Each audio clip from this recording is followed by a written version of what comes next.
कई बार long trip पे जा रहे हो या फिर ऐसे ट्रैफिक में ड्राइव कर रहे हो, तो फिर कई लोगों को क्या होता है कि नी में या हिप्स में पेन होने लगता है और उनको समझ में नहीं आता कि आखिर मैं दूसरी गाड़ी चला रहा था उसमें नहीं हो रहा था, इसमें क्यों हो रहा है। तो ना कुछ मिस्टेक्स हैं जिनको आप करेक्ट कर लोगे तो यह नी या हिप पेन नहीं होगा और लॉन्ग ड्राइव वगैरह में या ट्रैफिक में ड्राइव करने पर जो भी ये नी पेन वगैरह है ना, वो सारा कुछ नहीं होगा। और ये चीज़ ज़्यादा कौन फेस करता है, या तो नया ड्राइवर है क्योंकि उसको करेक्ट सीट एडजस्टमेंट मालूम नहीं है, या तो फिर वो बंदा किसी दूसरी गाड़ी को चला रहा है जहाँ पे उसको अभी हाथ नहीं बैठा है कि कैसी सीटिंग पोजीशन पे कंफर्टेबल रहेगा। तो इन दो टाइप के लोगों को ज़्यादातर ये प्रॉब्लम आती है। तो चलो अपन उसका मिस्टेक क्या क्या अवॉइड करनी है और उसका क्या सोल्यूशन है वो देखने से मैं कोई एक्सरसाइज या ये सब नहीं बताऊंगा, सिर्फ और सिर्फ अपने सीट के पोस्चर वगैरह को करेक्ट कर लेंगे ना तो ये प्रॉब्लम सॉल्व हो जाएगी। वीडियो शुरू करते हैं। मिस्टेक नंबर 1, बहुत ही ज़्यादा क्लोज बैठना पेडल्स के, कुछ इस तरह से, या तो फिर कई लोग जो है ऐसे भी बैठ जाते हैं, ठीक है ना, ऐसे करके बैठ जाते हैं एकदम ही पास में, बिल्कुल उससे चिपक के।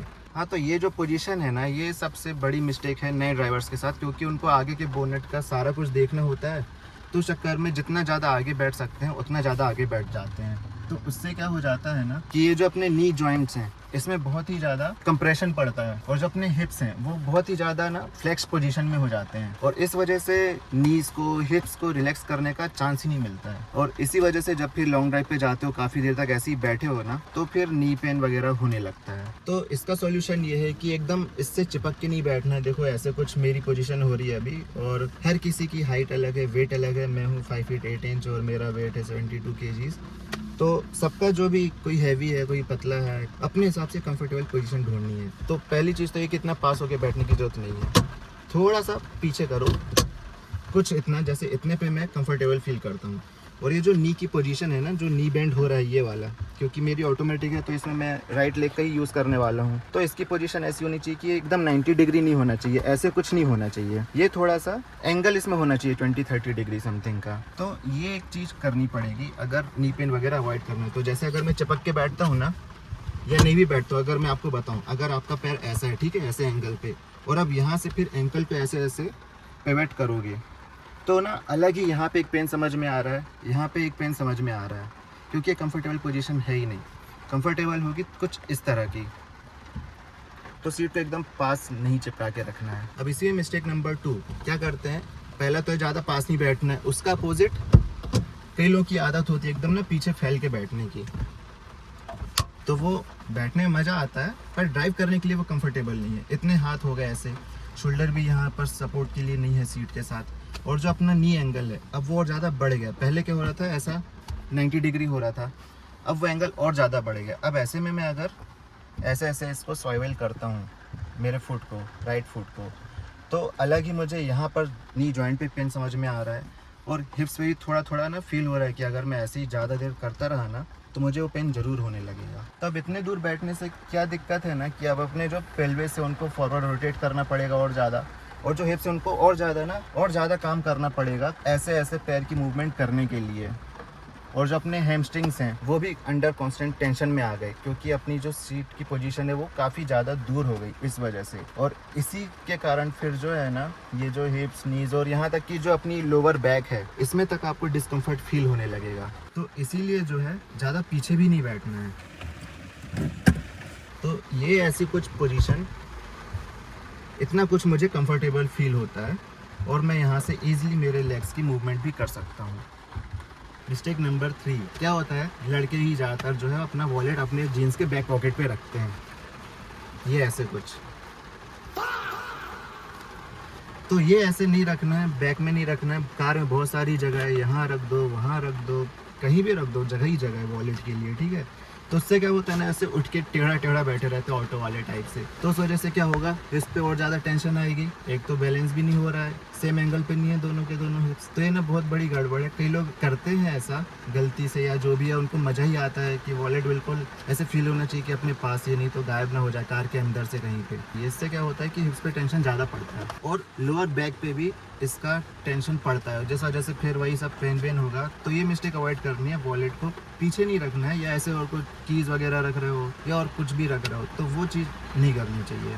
Mistake number 4, lifting the entire leg between pedals. क्या करते हैं कई सारे लोग, जब इसको ब्रेक पेडल से रेस पेडल पे जाना, मतलब एक्सीलरेटर पेडल पे जाना है, तो क्या करते हैं, ऐसे ना जाके ऐसे ऐसे खेलते हैं, ऐसे ऐसा कई लोग करते हैं, ज़्यादातर जो नए ड्राइवर्स है वही करते हैं, जो पुराने हो जाते हैं तो वो नहीं करते। तो ये जो पूरा का पूरा पैर उठा के इधर उधर स्विच करने की चीज़ है ना, इसके वजह से क्या होता है, जो हिप फ्लेक्सर्स और जो थाई मसल है वो पूरे के पूरे टाइम पे ना बार बार उनको वर्क करना पड़ रहा है। बार बार रिपीटेटिव एफर्ट जो है ना वही फिर डिस्कम्फर्ट लेके आएंगी। तो इसीलिए क्या तरीका है ना कि यहाँ पर एक जगह पैर को फिक्स रखना है और उसके बाद इसको ऐसे ऐसे दोनों के बीच में स्विच करते रहना है, क्योंकि जो ये मूवमेंट है ना ये एकदम एफर्टलेस फील होनी चाहिए। अगर ऐसे लगे इसमें ताकत लगा रहे हो तो बिल्कुल 100% है कि यहाँ ना पेन आएगा ही आएगा। तो ये वाली मूवमेंट तो करनी ही नहीं है। Mistake number 5, using only one joint. इसका क्या मतलब है कि पैर तो अभी यहाँ पे रख लिया, सीट भी प्रॉपर कर ली, ठीक है, पर कई लोग क्या करते हैं, अभी जैसे पैर को तो यहाँ फिक्स रखना है, ठीक है, तो क्या करते हैं ये पूरा का पूरा फिक्स रखते हैं ऐसे, जैसे यहाँ से ऊपर पकड़ के रखो और बस इसको कर रहे हैं। तो ऐसे में क्या है ना, ये कांस्टेंट टेंशन में रहा आता है। ये एकदम नेचुरली फील होना चाहिए, ऐसा नहीं कि बिल्कुल यहाँ बिल्कुल स्ट्रिक्ट है, ये बिल्कुल हिलना ही नहीं चाहिए। देखो अभी इस पर कोई मूवमेंट नहीं है, ठीक है, तो ऐसे करने पे यहाँ इस पोर्शन पे पेन हो रहा है, धीरे धीरे करके वो पीछे आएगा, या तो फिर पूरा का पूरा ऐसे चेंज कर रहे हैं, तो ये भी गलत है, ये ज़्यादा ही एक्सट्रीम हो गया। तो ये दोनों की दोनों मेथड गलत है। अगर ये नी पेन वगैरह नहीं चाहिए तो उसके क्या तरीका है कि एकदम ये नेचुरल लगे, तो जैसे यहाँ से करो ना, मैं कैसे करता हूँ, और ये साथ ही में वहाँ जाता है, एकदम ज़्यादा भी नहीं जाता है और एकदम ऐसा फिक्स भी नहीं रहता कि ये एकदम फिक्स है और बस ये यहाँ पर मूव हो रहा है। तो एकदम नेचुरली फील होना चाहिए, इसकी मूवमेंट होनी चाहिए, इसकी मूवमेंट होनी चाहिए और साथ में उसकी मूवमेंट होनी चाहिए, कुछ इस तरह से,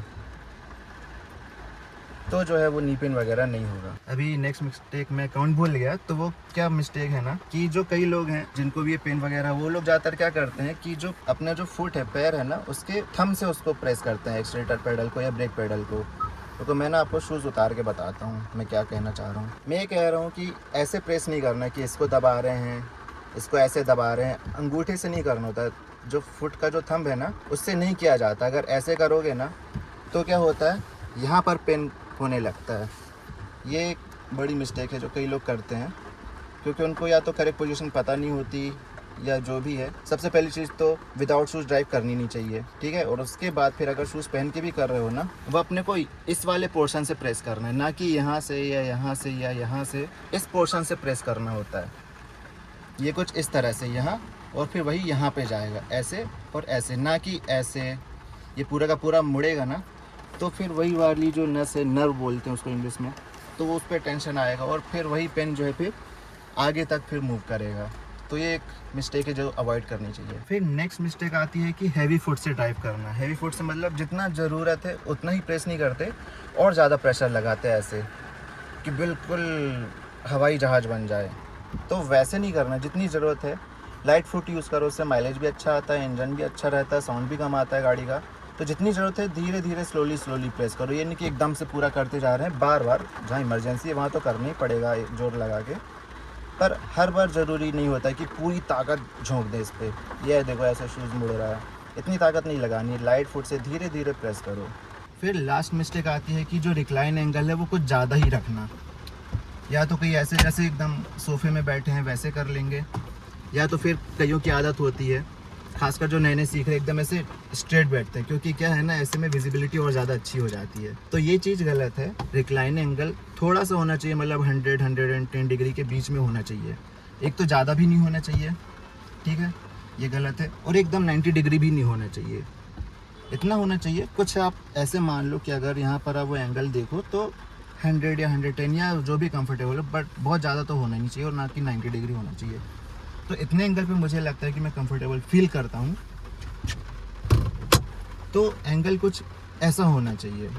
अगर वैसा रहेगा ज़्यादा ही पीछे एकदम ही सीधा, तो क्या होगा, हिप्स पे और ज़्यादा जोर पड़ेगा और फिर वही सारा कुछ यहाँ से आपको जो है पैडल के बीच में स्विच करने के लिए भी ज़्यादा एफर्ट लगेगी, क्योंकि आप काफ़ी ज़्यादा पीछे होके बैठ रहे हो, ऐसे करके बैठे हो और फिर पैर मूव कर रहे हो।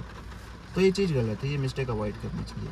इसी में ना देखो एक और चीज़ है कि हर किसी का फिटनेस लेवल अलग अलग है, ठीक है, कोई यंग है, कोई एजेड है, किसी को ऑलरेडी नी पेन होगा, जॉइंट पेन होगा, या कोई थोड़ा वर्कआउट वगैरह करता रहता तो उसको ये सब चीज़ें नहीं होंगी, तो उसको ये पेन कभी समझ में ही नहीं आएगा, ठीक है। और कई होंगे जिनको ये पेन ऑलरेडी पहले से है, कोई इंजरी वगैरह है, तो उनको ये पेन और जल्दी समझ में आएगा क्योंकि ऑलरेडी था, फिर ऐसे गलत पोस्चर वगैरह रखने से वो और ज़्यादा बढ़ गया। तो ऐसे लोग अगर ड्राइव कर रहे हैं तो गुड ड्राइविंग पोस्चर से प्रॉब्लम सॉल्व थोड़ा बहुत बहुत तो हो ही जाएगी, बाकी जो अगर पहले की इंजरी वगैरह है तो वो तो खुद ही देखना पड़ेगा फिर। तो ऐसा कुछ और बाकी कई सपोर्ट वगैरह आते हैं, वो भी ट्राई कर सकते हो अगर उसके बाद भी ये सब पेन हो रहा है। और अगर कोई न्यू कार परचेज कर रहे हो तो पहली टेस्ट ड्राइव ले लो अच्छे तरह से, ताकि बाद में रिग्रेट फील ना हो कि अरे इसमें ऐसा, उसमें ज़्यादा अच्छी सीटिंग थी। तो वो एक चीज़ जो है थोड़ा पहले सोचनी चाहिए थी। पर अगर ऑलरेडी कार वगैरह ले चुके हो, आप कार तो चेंज नहीं कर सकते ना, तो इसीलिए। और सपोर्ट वगैरह के आते हैं, बैक सपोर्ट का आता है, यहाँ बेस सपोर्ट का भी कुछ चीज़ें आती हैं, तो वो सब भी ट्राई कर सकते हो। तो ये सब पेन वगैरह जो है वो नहीं होगा। और कई बार जो है ना, जरूरी नहीं कि पेन अगर यहाँ पर हो रहा है तो फिर वो यहीं पर कोई चीज़ हो रही है, ऐसा नहीं होता। सारा कुछ कनेक्टेड है सिस्टम अपनी बॉडी का।